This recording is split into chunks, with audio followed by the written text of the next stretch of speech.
하나님 말씀 로마서 8장 33절과 34절 같이 보도록 하겠습니다. 신약성경 로마서 8장 33절과 34절입니다. 하나님 말씀 받으실 때 자리에서 일어나 주시기 바랍니다. 하나님 말씀이 이러합니다. 누가 능히 하나님께서 택하신 자들을 고발하리요? 의롭다 하신 이는 하나님이시니 누가 정죄하리요? 죽으실 뿐 아니라 다시 살아나신 이는 그리스도 예수시니 그는 하나님 우편에 계신 자요 우리를 위하여 간구하시는 자시니라. 아멘.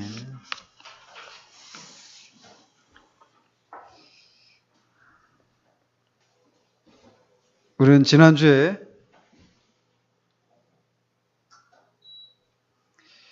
그리스도의 중보하심이 성공할 수밖에 없는 그런 이유에 대해서 살폈습니다. 특별히 그리스도는 아들의 자격으로만 중보하시는 것이 아니라 그의 의로움의 근거에서도 중보하시기 때문에 그리스도의 중보하심이 성공할 수밖에 없다. 그런 말씀을 드렸어요. 그러면서 의로운 아벨의 부르짖음에 하나님은 응답하셨는데 그 아벨의 피보다 더 나은 피인 그리스도의 피에 의지해서 우리를 위해 부르짖는 그리스도의 호소를 하나님은 결코 외면하지 않으신다라고 말씀을 드렸습니다. 또한 그리스도에게 무엇이든 간구하면 들어주시겠다라고 하신 분이 하나님 자신이시기 때문에 그리스도의 간구는 항상 하나님께 들으실 수밖에 없다라고 하는 것도 같이 말씀을 드렸습니다. 이처럼 우리는 지금까지 그리스도의 중보가 하나님 앞에 큰 효력을 발휘하는 근거로서 그리스도 자신에게 집중해서 살펴왔습니다. 즉 그리스도가 하나님과 아들 관계라고 하는 사실, 또 그리스도의 의로우심, 또 하나님께서 그리스도에게 주신 여러 가지 특권 등 이런 것들과 관련해서 즉 그리스도의 위대하심 때문에 그리스도의 중보가 성공할 수밖에 없다라고 말씀을 드렸습니다.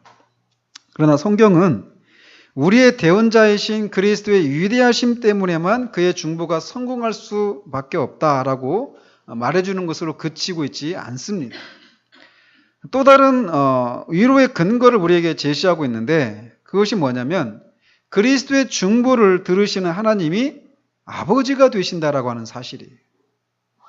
그래서 사도 요한은 요한일서 2장 1절에서 만일 누가 죄를 범하여도 우리에게 대언자가 있으니 곧 의로우신 예수 그리스도시라 이렇게 말하면서 그 우리의 대언자이신 의로우신 그리스도가 누구 앞에서 우리를 위한 대언자가 되고 계시는가라고 말하고 있느냐면 아버지 앞에서라고 말을 하고 있습니다. 오늘 우리가 살펴보려고 하는 것이 바로 이것입니다. 하나님이 우리의 아버지가 되신다. 하나님이 그리스도의 중보를 들으시는 하나님이 우리의 은혜로우신 아버지가 되신다라고 하는 사실, 이것을 우리가 살펴보려고 합니다.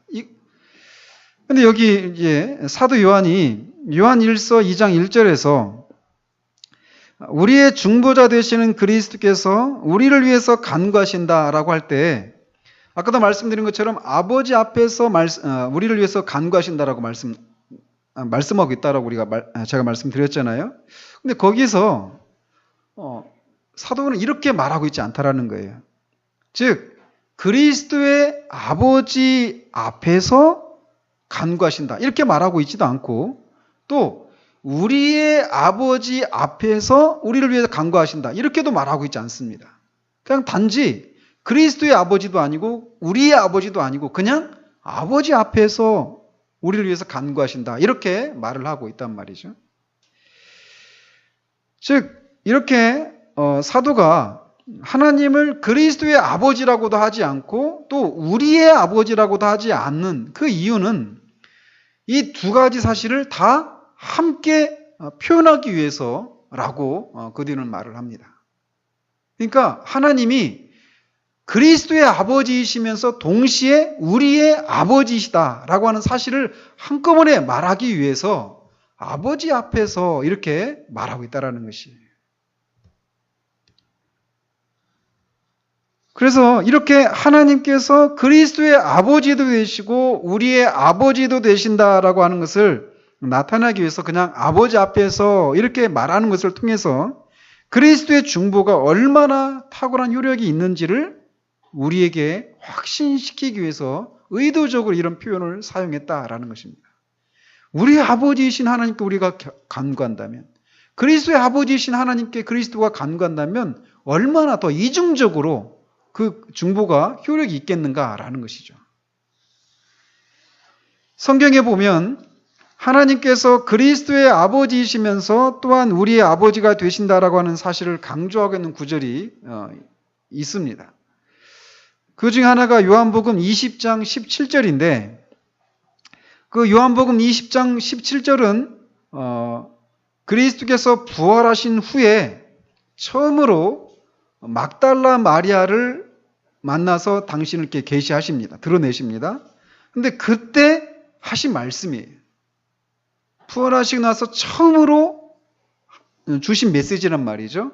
근데 거기에 보면 이렇게 되어 있어요. 너는 내 형제들에게 가서 이르되 내가 내 아버지 곧 너희 아버지 내 하나님 곧 너희 하나님께로 올라간다 하라 하시니, 이렇게 되어 있습니다. 여기 나와 있는 이 한마디 한마디가 우리에게 굉장히 위로를 줍니다. 제가 여기서 다 살필 수는 없는데, 여기서 주님이 지금 너는 여기서 너가 누구죠? 마리아입니다. 마리아에게 지금 말씀하시는 거예요. 너는 마리아야, 너는 내 형제들에게 가서 이렇게 이런 말을 전하라는 거예요. 근데 보십시오. 이 내 형제들이라고 하는 사람들이 누굽니까? 제자들이잖아요.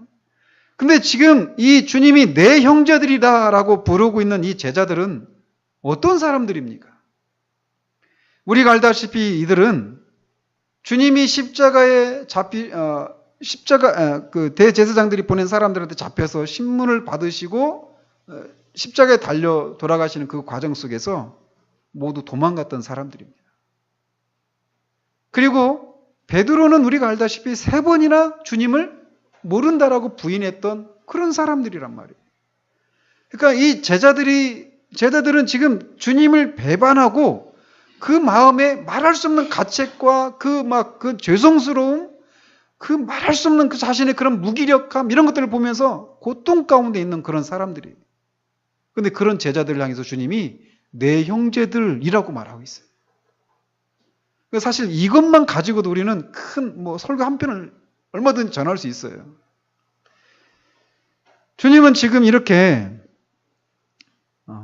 주님을 배반하고 도망쳐버리는 자신들의 행동으로 인해서 말할 수 없는 큰 자책과 이 부끄럼 속에서 크게 낙심하고 있는 제자들을 향해서 내 형제들, 내 제자들 이렇게 부르기만 하더라도 제자들의 입장에서는 굉장히 감지덕지한 이런 상황이었단 말이에요. 그런데 주님이 내 형제들이라고 부르고 있단 말이죠.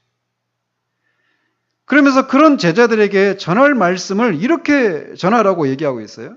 내가 내 아버지 곧 너희 아버지, 내 하나님 곧 너희 하나님께로 올라간다.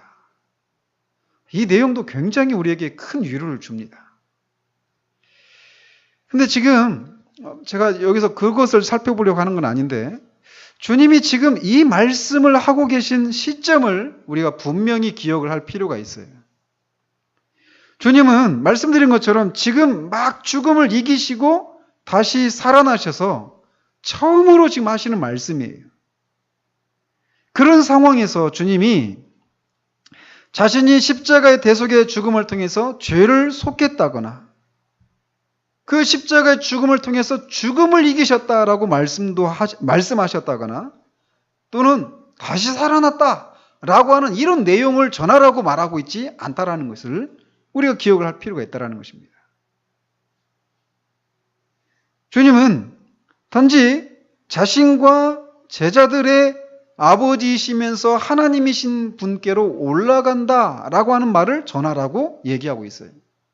여기서 주님이 내가 내 아버지께로 올라간다라고 말할 때 이것은 결국 주님께서 하나님 보좌 우편에서 하실 일, 즉 우리를 위한 중보하심, 이것을 위해서 올라가신다라고 하는 것을 전하라고 얘기하고 있는 것입니다. 우리가 알다시피 제자들이 위로가 필요하다라면 바로 지금과 같은 상황이었어요. 전에 주님이 잡히시기 전날 밤에 주님이 다락방에서 마지막 강화를 하시면서 주님이 이제 아버지께로 올라간다 이런 말씀을 하셨거든요. 그 전에 한번. 그런데 제자들이 그 말씀을 들었을 때 제자들이 다 두려워했습니다. 왜요? 자신들만 남겨놓고 주님이 홀로 떠나시게 된다라고 하는 것을 들었을 때 제자들의 마음에 두려움이 밀려왔단 말이죠. 그랬던 말씀을 다시 여기서 지금 또 전하고 있단 말이에요. 말씀드린 것처럼 제자들은 지금 주님을 배반한 것을 인해서 죄책감에 시달리고 있단 말이에요. 그런 제자들에게 주님이 내가 내 형제들한테 가서 전해라. 내가 십자가의 그 대속의 죽음을 통해서 그런 죄까지도 다 속겠다. 이런 말씀을 전하라고 했다라면 제자들의 마음에 위로가 됐겠죠. 그런데 그런 말씀을 하시지 않고 있단 말이에요. 그리고 주님이 죽은 것으로 이제 완전히 끝났구나. 이렇게 하면서 주님이 돌아가신 것을 인해서 크게 낙심하고 두려워하고 있는 제자들에게 내가 죽은 게 아니다. 죽었지만 다시 살아났다. 라고 하는 얘기를 전하라고 했을 때 제자들이 크게 용기를 얻을 게 아니겠어요? 그런데 그런 말씀도 전하고 있지 않습니다. 주님은 당신께서 하나님께로 올라간다. 아버지께로 올라간다라고 전하라고 말씀하고 있단 말이에요. 왜 이렇게 다른 어느 때보다도 제자들이 그런 죄사함을 확인하고 또 주님이 우리와 함께 하신다라고 하는 것, 죽음을 이기고 다시 살아났다고 하는 이 사실을 인해서 크게 위로를 받고 격려가 필요한, 용기가 필요한 그 상황 가운데서 그것과 직접적으로 관련되어 있는 그런 말씀을 전하라고 하지 않고 왜 아버지께로 올라간다라고 한 이 얘기를 전하라고 하셨는가라는 것이죠. 우리가 알다시피 주님은 결코 어떤 상황과 그 사람의 어떤 상황들과 맞지 않는 말씀을 전하시지 않는 분이십니다. 항상 그 영혼이 주님과 만나는 사람들의 그 영혼과 영혼의 그 상태와 아주 시적절한 그 말씀을 전했단 말이죠. 자신은 아브라함의 자손이기 때문에 당연히 천국의 백성이고 천국 백성으로서 이제 어떻게 사는 것이 바른 삶인가를 알려고 했던 니고데모에게 주님은 네가 아브라함 자손이니까 천국에 갈 수 있다고 생각하는데 그게 아니다. 거듭나야 한다라고 말씀하셔요. 주님은 이렇게 사람들의 그 상황에 딱 맞는 그런 말씀을 전하시는 분이 왜 이렇게 죄사함을 내가 죄를 사했다. 내가 다시 살아났다. 내가 죽음을 이겼다. 이런 말씀이 아니라 그런 말씀을 들어야 될 것 같은 제자들에게 그런 말씀이 아니라 왜 내가 아버지께로 올라간다. 이 얘기. 즉 내가 너희들을 위한 중보를 위해서 아버지께로 올라간다. 이 얘기를 하셨는가라는 것이.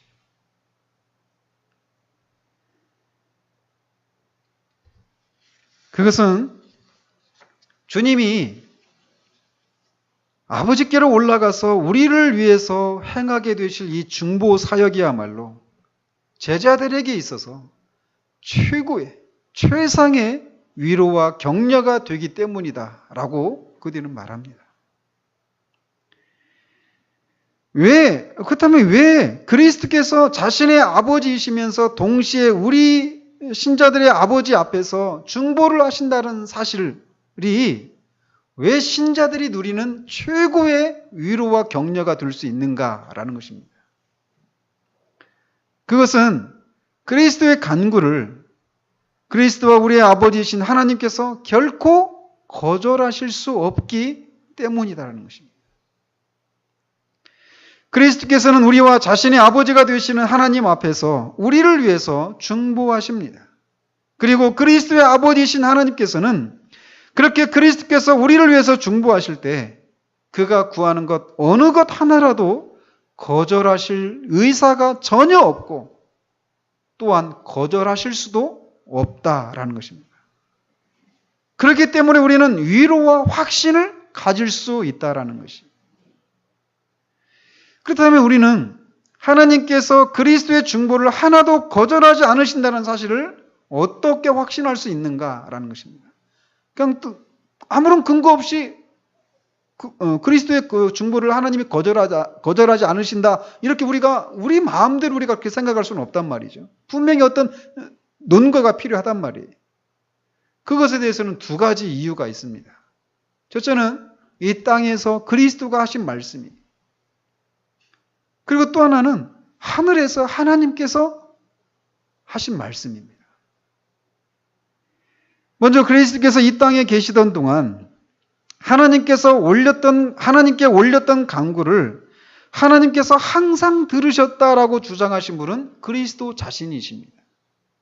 이것이 잘 나와 있는 장면이 요한복음 11장에 죽은 나사로를 살리는 장면입니다.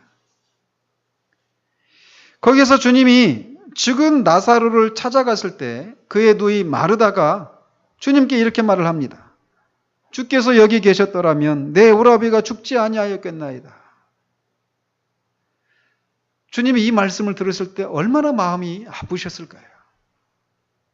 부모도 없고 유일한 의지가 되는 그 오라비가 죽었단 말이죠. 근데 주님이 거기 계셨다라면 자기 오라비가 죽지 않았을 것입니다. 이런 얘기를 이렇게 마르다를 통해서 주님이 들으셨을 때 그 마음이 얼마나 아프셨을까라는 것이죠. 그리고는 마르다는 이어서 이렇게 말을 합니다. 그러나 나는 이제라도 주께서 무엇이든지 하나님께 구하시는 것을 하나님이 주실 줄을 아나이다. 이렇게 덧붙여 말해요. 지금 마르다는 그리스도의 중보를 아주 굳게 신뢰하고 있는 것을 보고 우리가 알 수 있죠. 마르다는 이렇게 주님께서 지금이라도, 즉 내 오라비가 죽은 지 나흘이나 되어서 지금 썩어가고 있지만 그런 상황이라도 주님께서 무엇이든지 하나님께 구하면 하나님께서 들어주실 것을 나는 믿습니다. 이렇게 말을 하고 있는 것입니다. 주님은 마르다의 이런 믿음을 보시고 나사로를 살리시기 위해서 무덤으로 가시죠. 그리고 나사로를 살려내심으로써 이 마르다의 믿음이 진짜라고 하는 것을, 마르다의 말이 옳다라고 하는 것을 확증해 주십니다. 근데 그 나사로를 살리시는 장면을 한번 살펴보면 이렇습니다. 주님은 나사로를 살리실 때 하늘을 향해서 하나님 앞에 기도하십니다. 그러면서 이렇게 말씀하셔요. 아버지여, 내 말을 들으신 것을 감사하나이다. 이 말씀은 주님이 마르다가 그러나 이제라도 주님의 하나님께 무엇을 구하면 하나님께 들으실 줄을 내가 믿나이다. 이렇게 말을 할 때 그 말을 듣고 주님은 이미 나사로를 살려주실 것을 하나님께 기도했던 것을 우리가 알 수가 있습니다. 그리고 실제로 아직 나사로가 살아나기 전입니다. 그런데도 그 상황 가운데 주님은 마치 자신의 기도가 이미 응답이 되었다라고 하는 이런 확신 가운데서 내 말을 들으실 것이라고 말하고 있지 않고 들으신 것을, 이미 이루어진 것을 확신하면서 이렇게 말씀하고 계시단 말이죠. 감사를 하고 있습니다. 이처럼 그리스도께서는 하나님이 자신의 모든 간구를 반드시 들으신다라고 하는 사실을 절대적으로 확신하고 있는 것을 보여주고 있어요. 그러면서 이렇게 하나님께서 자신의 간구를 들으신다라고 하는 이 확신의 근거를 이렇게 말씀하십니다. 즉, 항상 내 말을 들으시는 줄을 내가 알았나이다. 이렇게 말씀하고 계세요. 주님은 이 땅에 계시는 동안 수많은 기적을 베푸셨습니다. 그런데 그 기적을 베푸실 때마다 하나님 아버지는 그리스도의 기도를 거절하지 않으시고 항상 들어주셨다라고 하는 것을 이런 말씀을 통해서 말씀해주고 계신 거예요. 그리고는 그 같은 절 22절 그 하반절에서 이렇게 말씀하고 계십니다. 그러나 이 말씀하옵는 것은 즉 아버지여 내 말을 들으신 것을 감사하나이다. 이런 말씀과 함께 또 항상 내 말을 들으시는 줄을 내가 알았나이다. 이렇게 말씀하시는 이런 목적은 자신을 위한 것이 아니라 둘러선 무리를 위함이다 라고 말씀하고 계십니다. 즉 주님의 이런 말씀은 하나님 아버지께서 항상 그리스도의 간구를 들어주셨고 이번에도 나사로를 살려달라는 그리스도의 간구를 하나님 아버지께서 들으신 것을 주님은 이미 알고 계시지만 지금 주님의 주변에 둘러선 사람들을 위해서 이렇게 공개적으로 기도하고 계시다라고 말씀하고 계신 거예요. 이렇게 주님은 이 땅에 계시는 동안 자신의 기도를 하나님 아버지께서 항상 들어주신다라고 공개적으로 선포하셨고 실제로 나사로를 살리셨습니다. 이처럼 그리스도께서 이 땅에 계시던 동안 하나님께서는 그리스도의 기도를 거절하신 적이 단 한 번도 없으셨습니다. 그리스도께서 이 땅에서 이 세상에 태어나신 때부터 이 세상을 떠나시던 때까지 하나님께서는 변함없이 그리스도의 모든 간구를 들으셨다라는 것이죠. 그리고 그리스도는 이렇게 자신에게 맡겨진 이 지상에서의 모든 일을 마치시고 하늘로 올라가셨습니다.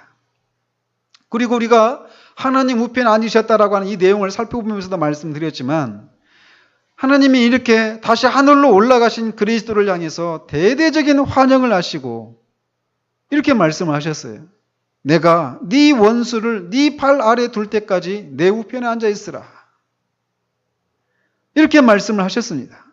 그리고 그리스도께서 하나님 우편에 앉아 계시는 것은 왕으로서 앉아 계시는 것이고 또 동시에 제사장으로서 앉아 계시는 것인데 이렇게 그리스도께서 하늘에서 제사장으로서 이제 우리를 위한 중보를 시작하시기도 전에 그 입을 떼시기도 전에 하나님이 먼저 입을 열어서 이렇게 말씀하셨다라는 거죠. 너는 내 아들이라. 오늘날 내가 너를 낳았도다. 내게 구하라. 내가 열방을 유업으로 주리니 내 소유가 땅끝까지 이르리로다. 즉 하나님은 그리스도께서 우리를 위한 중보사역, 제사장으로서의 그런 중보사역을 하시기도 전에 이렇게 먼저 내게 구하라. 그리하면 열방을 유업으로 주겠다라고 말씀을 하셨다라는 거예요. 이렇게 천명하신 것은 뭐냐? 그리스도의 간구를 하나님께서 결코 거절하지 않으시겠다라고 하는 이런 선언이었다라는 것이죠. 그리스도의 아버지께서는 자신의 아들이 하늘에서 자신과 함께 있게 되어 그 마음이 너무나 큰 기쁨으로 충만해지셨습니다. 이 그리스도는 하나님 자신이 영원 전부터 낳았던 아들입니다. 그리고 하늘의 영광을 얻도록 정함받은 아들이고 한 번 죽었었고 어떤 의미에서는 잃어버린 바 된 그런 아들이었습니다. 그런 까닭에 이를테면 그렇게 죽었다가 다시 살아나신 그리스도는 새롭게 출생한 아들이다라고도 말할 수 있단 말이죠. 그래서 하나님께서 그리스도를 향해서 오늘날 내가 너를 낳았도다 이렇게 말씀하셨다라는 거예요. 영원전에 낳으셨던 아들이신데도 이렇게 어떤 의미에서는 한 번 죽었다가 다시 태어난 그런 아들이기 때문에 오늘날 내가 너를 낳았도다 이렇게 말씀을 하셨다라는 것이죠. 그러면서 이런 아들과 이제 함께 영원토록 함께 있게 된 것이 너무나 기뻤기 때문에 내게 구하라. 내가 열방을 유업으로 주겠다라고 이렇게 말씀을 하신 것이라는 거죠. 이렇게 무엇이든지 구하면 주시겠다라고 직접 말씀하신 분은 바로 하나님 자신이십니다. 그러니까 하나님께서 그리스도께서 자기 형제들을 위해서 아버지께 구하는 것을 거절하실 수가 없다라는 거예요. 그리스도가 위에서 중보하고 있는 그들이 어떤 절망적인 상태 가운데 있다 하더라도 그리고 그리스도가 위에서 기도하고 있는 그 죄인이 어떤 가장 끔찍한 심판 아래 있다 할지라도 그리스도께서 이 모든 것에도 불구하고 하나님께 간구해서 그들의 구원에 필요한 모든 것을 구할 때 하나님께서 거절하실 수가 없다라는 거예요. 왜요? 하나님께서 그리스도께서 무엇을 구하든지 모두 들어주시겠다라고 먼저 약속하셨기 때문에 그렇습니다. 그렇기 때문에 주님은 부활의 첫날에 처음 전하실 그 메시지로 내가 죄를 사했다, 내가 다시 살아났다, 내가 죽음을 이겼다, 이 메시지가 아니라 내가 아버지께로 올라간다, 이 말씀을 전하고 있다는 거예요. 왜? 아버지께로 올라가서 중보 사역을 통해서 이 모든 것을 다 주실 수 있기 때문에. 죄사함, 죽음을 이기는 것, 이 모든 것들을 다 포괄한 일이 뭐냐? 중보 사역이라는 거예요. 그래서 주님이 그 제자들에게, 죄책감이 시달리고 있는 제자들에게, 두려워 떨고 있는 제자들에게 가장 큰 위로의 메시지인 내가 아버지께로 올라간다 라고 하는 말씀을 하셨다라는 것입니다. 그런데 우리가 여기서 주의해야 할 것이 하나가 있습니다. 그것은 뭐냐면 우리의 구원과 관련해서 우리가 가지고 있는 하나님에 대한 오해예요. 즉, 죄인들을 구원하는 일에 있어서 하나님은 간곡히 사정하고 통사정을 해야 겨우 죄인들을 구원하시는 분이신 것처럼 생각하는 그런 오해를 말합니다. 하나님의 마음이 이렇기 때문에 그리스도께서 하나님을 설득하기 위해서 온갖 수고를 다해야만 한다라고 하는 생각을 가지기 쉽다라는 거예요. 하나님은 처음부터 죄인들을 구원할 마음이 없으시고 그들을 향해서 진노의 심판을 내리시기만을 원하시는데 그리스도께서 하나님과 죄인 사이에 서서 가로막고 서서 죄인들을 대신해서 하나님의 진노의 매를 맞고 십자가에 죽으시고 그것에 근거해서 죄인들을 구원해 주실 것을 간곡하게 간구하시기 때문에 하나님이 어쩔 수 없이 죄인들을 구원해 주신다. 이런 오해를 하는 경향들이 있다는 것이에요. 그러나 사실은 그렇지 않습니다. 그래서 심지어는 어떤 사람들은 구약의 하나님과 신약의 그리스도가 마치 대비를 이루고 있는 것처럼 생각하는 경우들이 있습니다. 그래서 구약의 하나님은 무서운 하나님이고 신약의 하나님, 그리스도를 통해 계시는 하나님, 신약의 하나님은 사랑과 자비의 하나님. 이렇게 구약의 하나님과 신약의 하나님을 서로 반대되는 하나님으로 생각하는 사람들까지도 있단 말이죠. 그러나 그렇지가 않습니다. 근데 그런 오해들을 사람들이 가지고 있어요.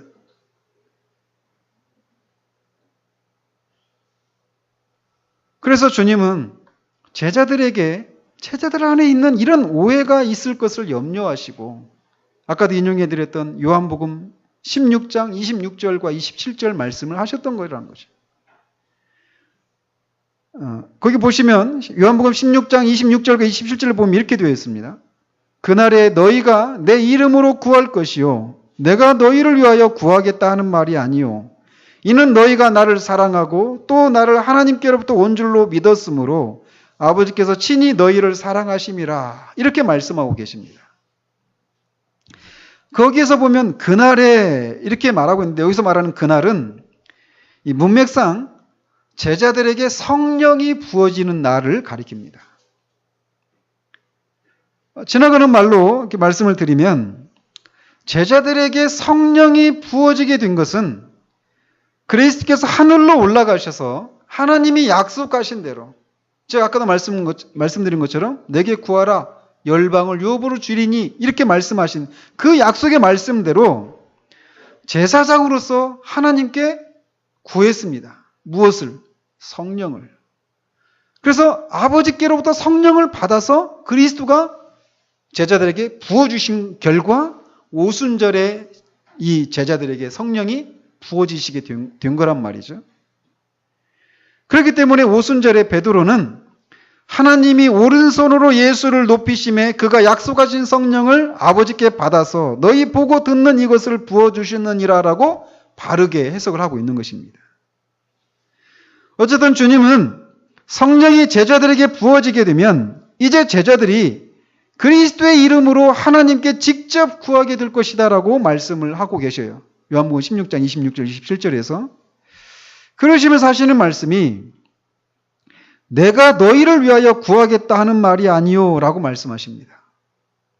이것만 가지고 보면 문자적으로 이렇게 보면은 주님이 제자들을 위해서 간구하시지 않겠다 이렇게 말하고 있는 것처럼 보이지만 사실은 이거는 역설적으로 주님의 간구하심을 주님의 중보를 더 강력하게 얘기하고 있는 그런 구절입니다. 주님께서 이렇게 말씀하신 것은 우리를 위한 간구가 하나님께서 들으시는 것은 그리스도의 간구 때문만이 아니라 우리를 향한 하나님의 사랑 때문임을 강조하시기 위해서 이렇게 말씀하고 계신 거예요. 그 27절 그 뒷부분에 보면 아버지께서 친히 너희를 사랑하심이라 라고 말씀하고 계십니다. 즉, 이 26절과 27절 말씀을 통해서 주님이 결국 말씀하시는 것이 무엇이냐면 하나님은 죄인들을 구원하고자 하는 마음이 없는데 그리스도께서 죄인들을 구원해 주실 것을 간절하게 구하기 때문에 죄인들이 구원을 받는 것이 아니다라는 것입니다. 오히려 하나님께서 죄인들을 극진히 사랑하셔서 그 사랑만으로도 죄인들이 그리스도의 이름으로 하나님께 구하면 그 사랑만으로도 그 응답을 받을 수 있는데 거기에다가 그리스도도 우리들을 위해서 간구하시겠다라고 하는 것을 이 26절과 27절을 통해서 말씀하고 계신 거예요. 그러니까 어때요? 우리를 죄인들을 사랑하시는 하나님의 사랑 때문만으로도 우리를 위한 우리의 간구가 반드시 하나님이 들으시게 되어 있어요. 근데 거기에다가 그리스도의 간구까지도 더해지시겠다라는 거예요. 그러니 우리를 위한 이 간구가 반드시 성취가 되지 않겠느냐라는 것이죠.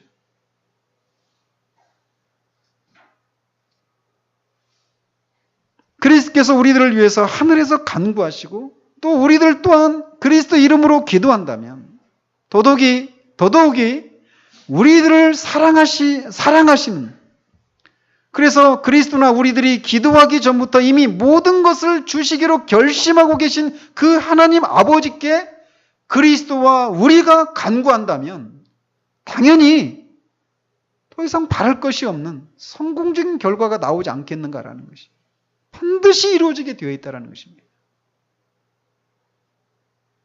그러다 우리는 얼마나 하나님에 대해서 오해를 많이 합니까? 하나님은 우리가 흔히 오해하듯이 죄인들을 향해서 인색하신 분이 아니십니다.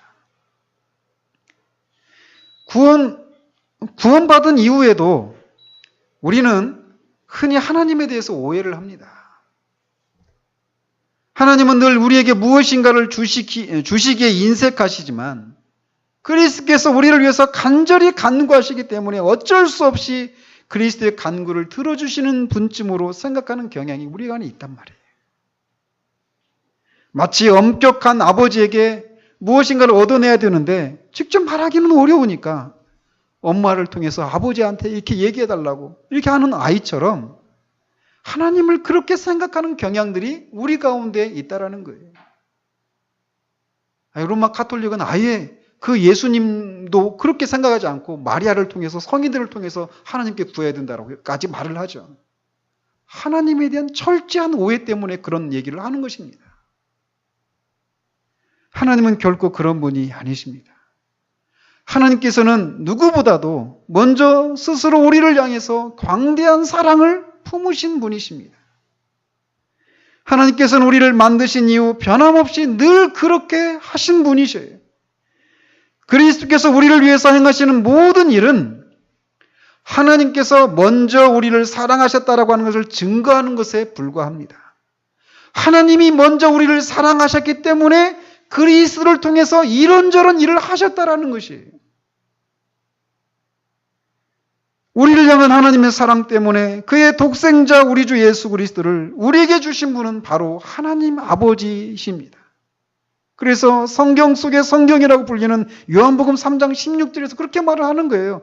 하나님이 세상을 이처럼 사랑하사 독생자를 주셨으니 하나님이 우리를 먼저 사랑하셨기 때문에 그의 독생자를 주셨다라는 것입니다. 사랑이 없는 분이 그리스도께서 간절히 간곡히 구하니까 어쩔 수 없이 움직이시는 그런 분이 아니시라는 거예요. 그리스도께서 죽으신 것에 대해서도 같은 얘기를 하고 있습니다. 로마서 5장 8절에 우리가 아직 죄인 되었을 때 그리스도께서 우리를 위하여 죽으심으로 하나님께서 우리에 대한 자기의 사랑을 확증하셨느니라. 그리스도가 우리를 위해서 죽으신 것도 우리를 향한 하나님의 사랑을 확증하기 위한 것이다라고 말씀하고 있단 말이죠. 또한 사람들을 그리스도께로 인도하시고 그리스도로 하여금 그들을 위해 중보하도록 은밀히 역사하시는 분도 바로 하나님이시라고 성경은 말합니다. 고린도후서 5장 19절 말씀에 하나님께서 그리스도 안에 계시사 세상을 자기와 화목하게 하시며 라고 되어 있습니다. 즉 그리스도께서 죄인을 위해서 기도하시는 것은 그리스도 안에 하나님이 계셔서 하시는 일이다라고 말하고 있어요. 하나님께서 자신과 화목하기를 원하는 어떤 죄인들을 위해서 그리스도께서 그 죄인들을 위해서 간구하시도록 하나님이 그리스도 안에서 역사하신다라는 거예요. 그것 때문에 그리스도께서 어떤 죄인을 위해서 기도하시고 그 결과 하나님이 그 죄인과 화목하게 된다라고 말씀하고 있다는 말이죠. 그런 면에서 우리는 오해를 해서는 안 돼요. 구원에 이르지 못한 사람들이 흔히 생각하는 것이 이렇단 말이죠. 하나님은 우리를 구원해 주시기를 원하지 않는데 그리스도께 간절히 우리가 막 붙들고 간구하면 그 그리스도께서 그런 우리를 위해서 하나님 아버지 앞에 막 기도한 결과 우리에게 구원이 임한다. 이런 생각하는데 그게 아니라는 거예요. 그리스도가 우리를 위해서 기도하는 그것 자체가 하나님이 그리스도 안에서 역사하셨기 때문에 그렇게 우리를 위해서 기도하고 있다는 것이죠. 또한 하나님께서 우리에게 주시고자 하시는 모든 신령한 복들에 있어서도 마찬가지입니다. 에베소서 1장을 보면 하나님께서는 먼저 자기 자신 안에서 그 기쁘신 뜻대로 모든 신령한 복들을 그리스도 안에서 작정하시고 그리스도를 통해서 자신이 주시고자 하시는 그런 사람들에게 그 모든 복을 주시기로 작정을 하셨습니다. 그리스도 안에서. 그렇기 때문에 그리스도의 간절한 간구 때문에 하나님의 마음에 죄인을 향한 사랑이 생겨나도록 하는 것이 아니다라고 하는 것을 우리가 언제나 붙들고 있어야 돼요. 오히려 하나님 안에 있는 죄인들을 향한 흘러 넘치는 사랑을 그리스도께서 끌어다가 사용하신다라고 말할 수 있다는 것이죠. 그리스도께서는 하나님의 사랑이 우리에게 철철 흘러내릴 수 있도록 물꼬를 트신 것이다라고 말할 수 있다는 것이에요. 만일 그리스도께서 그렇게 하지 않으셨다라면 하나님의 사랑은 갇힌물이 되고 말았을 것이다라고 구디는 말합니다. 마치 광야에서 모세의 지팡이를 맞은 반석에서 물이 흘러나와서 이스라엘 백성들과 모든 짐승들이 해갈을 할 수 있었던 것처럼 그리스도가 십자가에서 하나님으로부터 매를 맞고 터짐으로 하나님의 사랑이 우리를 향해 흘러 넘치게 되었던 것이라는 거예요. 그러므로 그리스도의 간구 때문에 하나님의 사랑이 생겨나는 것이 아니라 원래부터 가지고 계신 사랑이 우리를 향해 의롭게 흘러나올 수 있도록 그리스도를 필요로 했던 것입니다. 전에도 한번 살핀 대로 그리스도는 왕이셔서 얼마든지 우리에게 구원의 은혜를 직접 주실 수도 있지만 하나님께 간구하시는 방법을 통해서 그렇게 하신다라고 했어요. 그래서 그렇게 하시는 이유에 대해서 말씀을 드렸죠. 왜 이런 방식을 취하느냐? 이 방식이야말로 하나님을 영원하게 하는 방식이기 때문에 그렇습니다. 그리고 이 방식이야말로 그리스도를 향해서 우리가 마땅히 올려야 될 찬양과 영광이 늘 새롭게 될 수 있기 때문에 이런 방식을 취했다라고 말씀을 드렸어요. 그리고 이런 방식을 통해서 우리에게 구원에 필요한 모든 것을 주시는 이 방식이야말로 우리의 구원이 확실하다라고 하는 것을 보증해 주는 것이기 때문에 이런 방식을 취하는 것이다라고 말씀을 드렸습니다. 그러므로 그리스도께서 우리를 위해서 기꺼이 중보하시는 것처럼 하나님께서도 우리에게 기꺼이 모든 것을 주시기를 원하시는, 열망하시는 분이시라고 하는 것을 기억을 해야 됩니다. 이는 우리를 향한 하나님 자신의 순전한 사랑 때문에 그렇습니다. 우리는 이 점에서 하나님을 오해해서는 안 됩니다. 하나님의 마음 자체가 우리에게 모든 것을 주려고 이미 만반의 준비를 다 갖추고 있기 때문에 당연히 그리스도의 중보는 효력을 발휘할 수밖에 없는 것입니다. 따라서 우리의 구원은 그리스도의 손에 달려있다라고 말할 수 있을 뿐만 아니라 하나님 자신의 기뻐하시는 뜻이다라고도 말할 수 있다라는 것입니다. 그러니까 우리의 구원은 성공적일 수밖에 없는 거예요.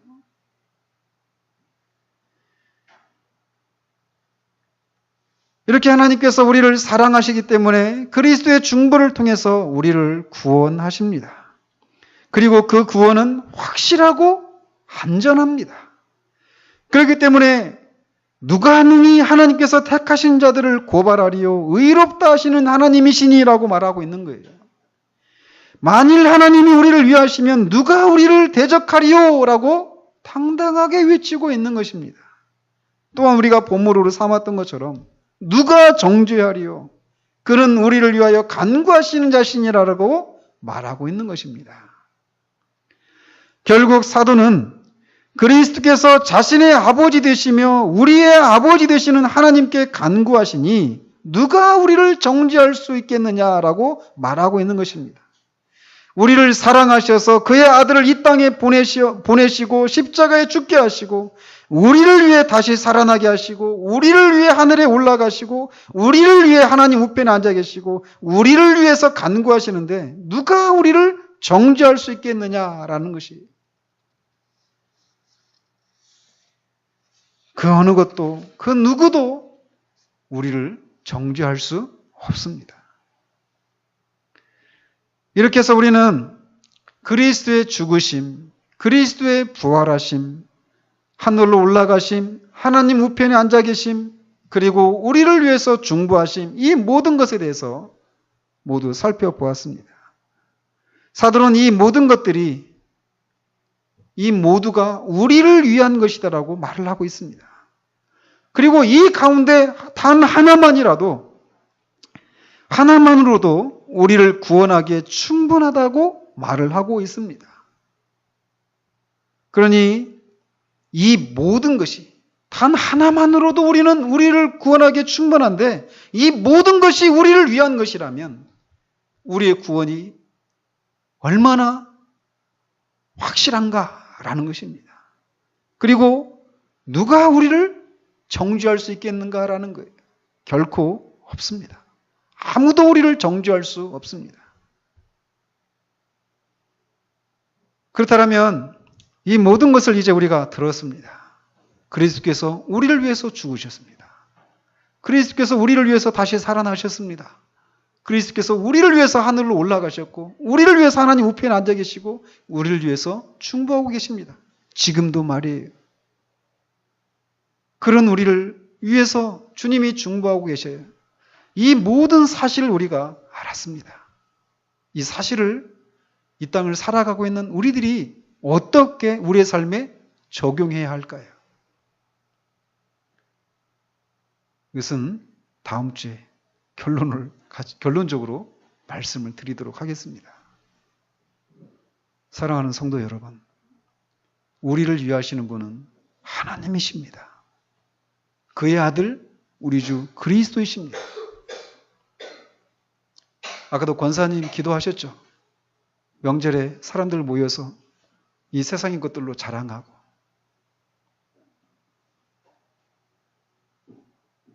그들을 위한 사람은 없습니다. 구약에서 그런 얘기 많이 하죠. 선지자들이 또는 갈렙이나 여호수아나 이런 그 이스라엘 정복할 때 그런 얘기를 많이 하잖아요. 그 이방을 정복하면서 저들을 위한 신은 떠났다. 근데 하나님은 우리를 위하신다. 그러니까 우리가 무엇을 두려워하겠는가? 이런 얘기를 하잖아요. 하나님이 우리를 위하십니다. 그리스도가 우리를 위하십니다.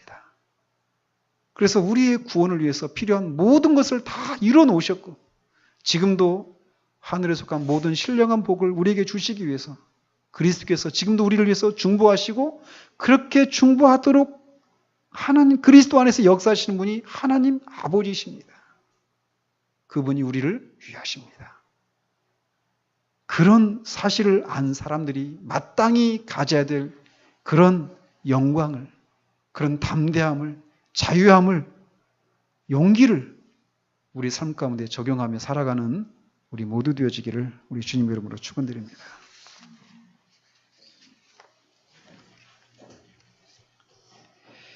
하나님 아버지, 이렇게 해서 우리를 위해서 그리스도께서 우리를 위해서 죽으시고 다시 살아나시고 승천하시고 하나님 우편에 앉아 계셔서 우리를 위해서 중보하신다라고 하는 사실들에 대해서 우리가 살펴보았습니다. 하나님 아버지, 하나님이 우리를 위하십니다. 그리스도께서 우리를 위하십니다. 이 사실을 우리가 참으로 특별히 이 말씀을 주님께서 주님을 배반한 제자들에게 그 말할 수 없는 죄책감과 두려움 가운데 있는 그 제자들에게 이 말씀을 하셨다는 것을 생각하며 우리의 양심이 사단이 우리를 참소하고 송사할 때 이 사실을 담대하게 선포하고 하나님의 자녀됨의 영광을 만끽하며 살아가는 우리 모두 될 수 있도록 주님 도우시기를 원합니다. 하나님이 우리를 위하시는데 그리스도께서 우리를 위하시는데 우리가 무엇을 두려워할 수 있겠고 누가 우리를 정죄할 수 있겠습니까? 그 사실을 그 어떤 상황 가운데서도 끝까지 견고하게 붙들고 살아가는 우리들 될 수 있도록 주님 도우시기를 원합니다. 그 이루어 놓으신 일들을 우리가 만끽하며 살아가는 것을 통해서 하나님의 마음에 흡족함을 드리는 그런 우리 되어지기를 소원하오며 우리 주 예수 그리스도 이름으로 기도합니다. 아멘.